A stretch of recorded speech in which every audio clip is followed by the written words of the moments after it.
से पूरे देश में, ध्यान से सुनिए, पूरे देश में आज रात 12 बजे से संपूर्ण देश में संपूर्ण लॉकडाउन होने जा रहा है। बिस्मिल्लाहिर्रहमानिर्रहीम। मुअज़्ज़ज़ सामीन, अल्लाह की लाठी बे आवाज़ है।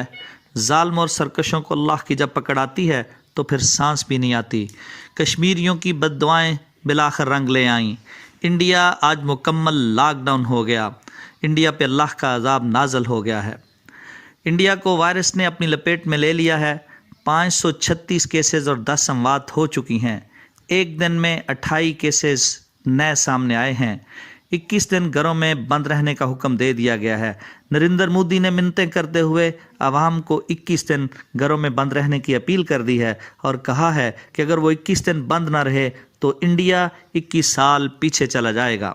मुअज़्ज़ज़ सामीन, आपको मालूम है पिछले कई सालों से कश्मीर की सरजमी को खून से नहलाने वाले, लाशों के ढेर लगाने वाले, अस्मतें तार तार करने वाले, बूढ़ी माओं के सरों से आंचल छीनने वाले आज अल्लाह की पकड़ में आ गए हैं।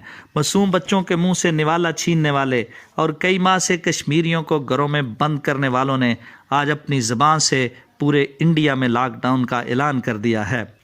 ये सिलसिला यहाँ रुकने वाला नहीं। जुल्म फिर जुल्म है, बढ़ता है तो मिट जाता है। अल्लाह ज़ालिमों के हाथ खुद पकड़ लेता है। अल्लाह रब्बुल इज़्ज़त ने कुरान मजीद में मुसलमानों को नसीहत करते हुए वाज़े फरमाया है, तुम्हें जन्नत में ऐसे नहीं दाखिल कर दिया जाएगा। तुमसे पहली उम्मतों को बड़ी सख्तियाँ और मुसीबतें झेलनी पड़ी।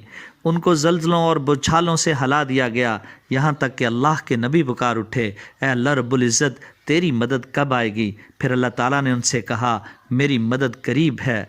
कश्मीरियों पर अल्लाह की मदद आनी थी, वो आ गई है। हमारे इज़्ज़तों वाले रब मुसलमानों की मदद फरमा और जुल्म के हाथ रोक ले। तू सबसे बड़ा कारसाज है, तू सबसे बड़ा रहम करने वाला है। या रहमर राहिमीन, मुसलमानों पर रहम फरमा और हर जगह उनकी मदद फरमा। आमीन। अस्सलाम वालेकुम।